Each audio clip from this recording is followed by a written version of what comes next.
Salve, salve torcida tricolor, chegando aqui no canal com mais uma análise do que foi essa derrota estrondosa do Fluminense para o Júnior Barranquilla 3-0.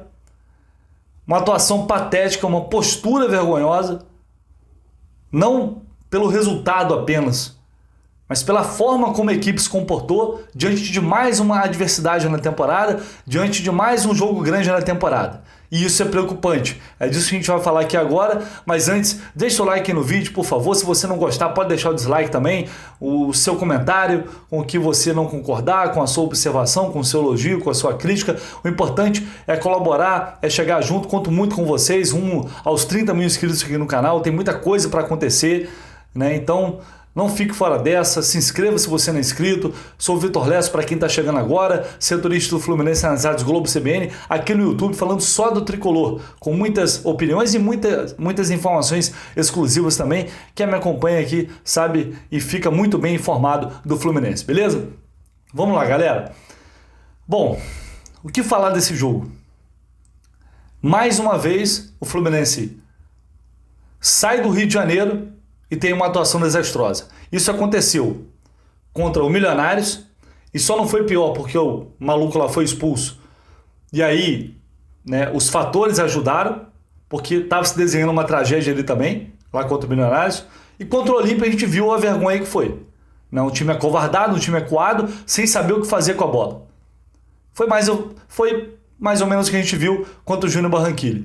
Tem gente que achou melhor, tem gente que achou pior, mas isso pouco importa, na verdade.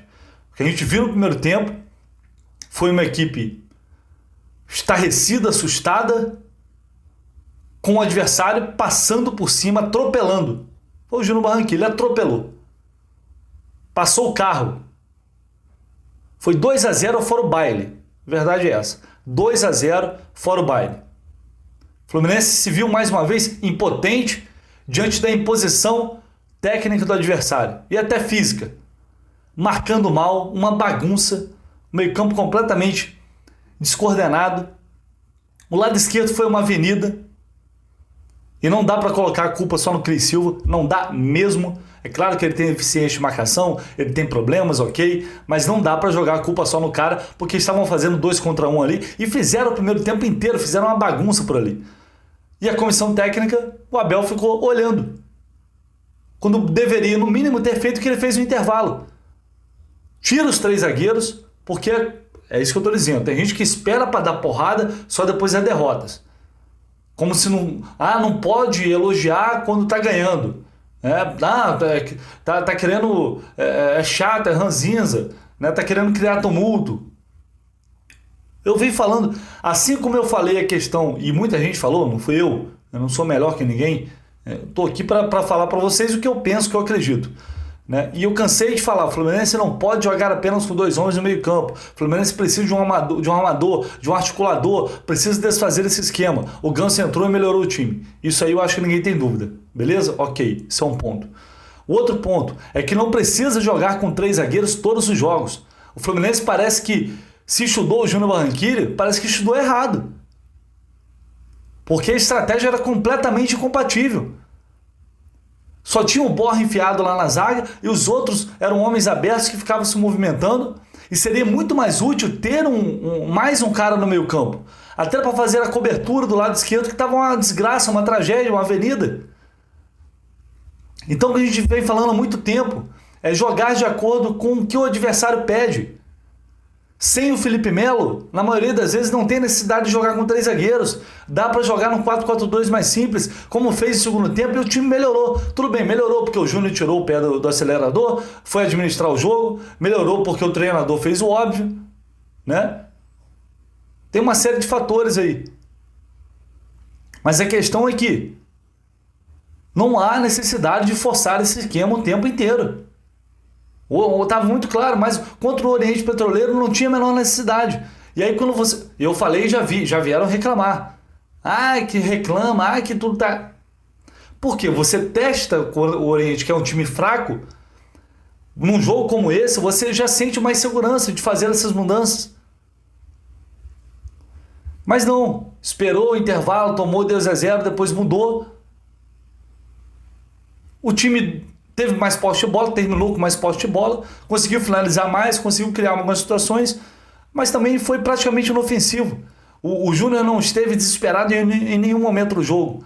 Isso é um grande problema. Além da atuação coletiva, que foi muito ruim, atuações individuais péssimas de Germancano, de André, principalmente no primeiro tempo, de Iago, Calegari, Cris Silva. Pode escolher aí. Pode escolher o seu preferido aí. Dá para vender. Ah, mas o pênalti foi mal marcado, foi fora da área. Cara, primeiro que não dá nem para crucificar o árbitro, porque é um lance difícil. O absurdo é não ter VAR nessa competição. Isso é uma vergonha. Isso é um negócio inacreditável.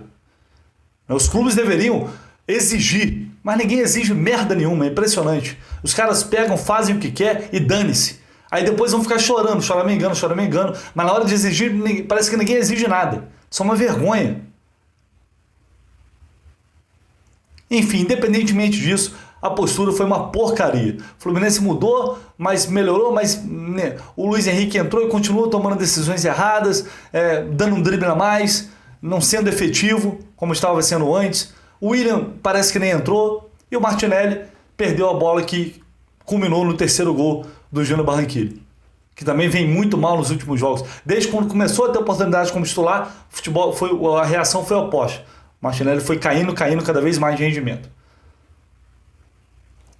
Então, amigos, o cenário que a gente vê em termos de classificação não é desesperador. O Fluminense ainda depende de si, mas não tem mais gordura. Não tem mais gordura. Pelo menos o empate era fundamental e não conseguiu. Fora de casa, o time dos últimos 15 jogos ganhou apenas 13. Aliás, perdeu 13. Dos 15 jogos fora de casa, dos últimos 15, perdeu 13. Bom, isso fala por si. Falar mais o quê depois disso? Falar mais o quê? Desde o ano passado, o desempenho fora de casa, longe do Rio de Janeiro do Fluminense, é pífio. E eu não acredito que isso seja apenas uma coincidência. Tá aí uma reflexão para tentar entender o porquê isso acontece. O porquê isso está acontecendo. E nem a entrevista coletiva do treinador a gente teve. Um completo absurdo, uma falta de respeito com o torcedor. Não tem entrevista coletiva do treinador mesmo depois do jogo. É inacreditável. Mas enfim, para tentar justificar essa atuação bizarra que foi do Fluminense.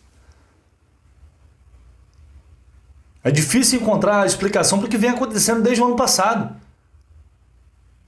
Alguma coisa tem que mudar, alguma coisa, isso precisa melhorar, porque não dá para ganhar título nenhum fazendo um jogo bom aqui e chegando depois fazendo tendo uma atuação trágica como essa. Não vai ganhar nada. Só Campeonato Carioca. E olha lá. Então assim, é preciso repensar, entender o que está acontecendo. A sequência é duríssima pela frente. Eu acho que o Abel vai poupar no Campeonato Brasileiro e vai mudar bastante o time já contra o Cuiabá. Daqui a pouco tem Copa do Brasil. Então, se não dá para... no Maracanã joga bem, no Maracanã bate os adversários, chega fora de casa, toma uma porrada, tem atuações vergonhosas, como foram essas contra o Olímpia e Júnior Barranquilla. E não são nenhuma sumidade, pelo amor de Deus. O Olímpia é o lanterna da chave na Libertadores. O Júnior vinha numa sequência difícil no Campeonato Colombiano, caindo de rendimento. Então não é possível que o Fluminense com esse time não consiga se impor diante desses adversários. Não é ganhar, atropelar, mas se impor em algum momento do jogo. Fazer valer a superioridade técnica. Não é possível que fora de casa toda vez vai ser esse desespero, essas atuações medrosas, as atuações atordoadas, sem saber reagir diante das dificuldades que o adversário impõe, diante dos problemas que o jogo te coloca. Não é possível que isso vai continuar dessa maneira. Porque se continuar, a gente vai ter muitos problemas para a sequência da temporada. Muitos mesmo. Uma atuação terrível, horrorosa, para se esquecer. Ou para se lembrar e não repetir. Porque já aconteceu contra o Olímpia e aconteceu de novo. A questão é, até quando? É isso, galera. Deixa o seu like aí, se inscreva no canal, Conto sempre com o apoio de vocês, muito importante o like para que outros tricolores possam assistir esse vídeo, para que o vídeo possa ter um posicionamento maior. Se inscreva no canal se é inscrito, se não é inscrito, ative aí o sininho com as notificações para você ficar sempre muito bem informado de Fluminense aqui no canal do Lessa e deixe aí o seu comentário sobre o que você achou dessa atuação do Fluminense, beleza? Tamo junto, um abraço, valeu!